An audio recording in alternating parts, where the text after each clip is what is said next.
कहानी शुरू होती है 21 नवंबर 1916 की सुबह से।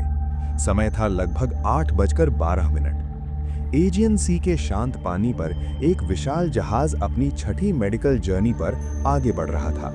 ये जहाज था HMHS Britannic, white star line द्वारा बनाया गया और टाइटैनिक की सिस्टर शिप। ब्रिटानिक उस समय इस्तेमाल होने वाले सबसे बड़े हॉस्पिटल शिप्स में से एक था। इसमें करीब 2000 से अधिक मेडिकल बेड्स की सुविधा थी और जहाज पर कुल 1066 लोग सवार थे, जिनमें 673 crew members, 315 royal army medical corps के सदस्य और 77 नर्सेस शामिल थीं। लेकिन तभी अचानक एक जोरदार धमाका हुआ। पूरा जहाज हिल उठा और कुछ ही सेकंड में ब्रिटानिक एक तरफ धीरे धीरे झुकने लगा। अफरा तफरी फैल चुकी थी। किसी को समझ नहीं आ रहा था कि इतनी एडवांस्ड सेफ्टी के बावजूद जहाज डूबने क्यों लगा। दरअसल ब्रिटानिक की कहानी टाइटैनिक के साथ ही शुरू हुई थी। दोनों जहाज बेलफास्ट के हार्लैंड एंड वुल्फ शिपयार्ड में बनाए जा रहे थे, व्हाइट स्टार लाइन की शान बनने के लिए। 30 नवंबर 1911 को ब्रिटानिक का निर्माण शुरू हुआ, लेकिन अप्रैल 1912 में टाइटैनिक के डूबने ने पूरी कंपनी को झकझोर दिया। इसके बाद फैसला लिया गया कि ब्रिटानिक को पहले से कहीं ज्यादा सुरक्षित बनाया जाएगा। इसमें ज्यादा लाइफ बोट्स जोड़ी गईं, वाटर टाइट कंपार्टमेंट्स को मजबूत किया गया और सुरक्षा को सर्वोच्च प्राथमिकता दी गई।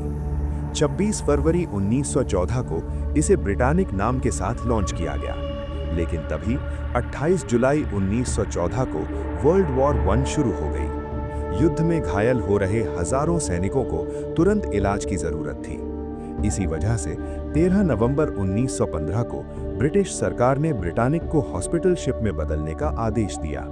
जहाज को सफेद रंग में पेंट किया गया, हरी पट्टी और बड़े बड़े लाल क्रॉस लगाए गए।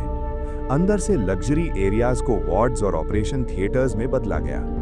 23 दिसंबर 1915 को यह अपनी पहली मेडिकल ड्यूटी पर रवाना हुआ। 5 सफल यात्राओं में इसने हजारों सैनिकों की जान बचाई। लेकिन फिर आई 21 नवंबर 1916 की वो सुबह। जहाज ग्रीस के पास किया आइलैंड के नजदीक से गुजर रहा था। कप्तान चार्ल्स बार्टलेट ब्रिज पर मौजूद थे। तभी एक और जबरदस्त धमाका हुआ।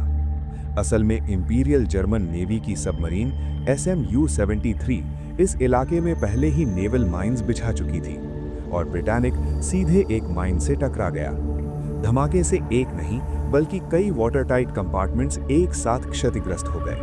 पानी तेजी से अंदर भरने लगा।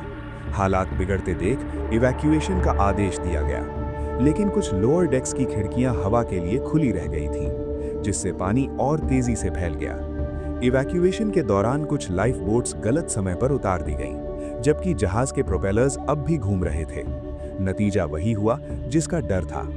2 लाइफ बोट्स प्रोपेलर्स की ओर खिंच गईं और पूरी तरह नष्ट हो गईं। इन्हीं हादसों में ज्यादातर मौतें हुईं। इन्हीं नावों में मौजूद थी वो नर्स जो टाइटैनिक हादसे से भी बची थी। नाम था वायलेट जेसप। उन्होंने समय रहते समुद्र में छलांग लगाई और किसी तरह जान बचाई। इसके बाद इंजन्स बंद किए गए, इवैक्यूएशन को कंट्रोल में लाया गया और करीब 55 मिनट के भीतर ब्रिटानिक पूरी तरह समुद्र में समा गया। जहाज पर मौजूद 1066 लोगों में से लगभग सभी को बचा लिया गया। सिर्फ 30 लोगों की जान गई, जिनमें क्रू और मेडिकल स्टाफ शामिल थे।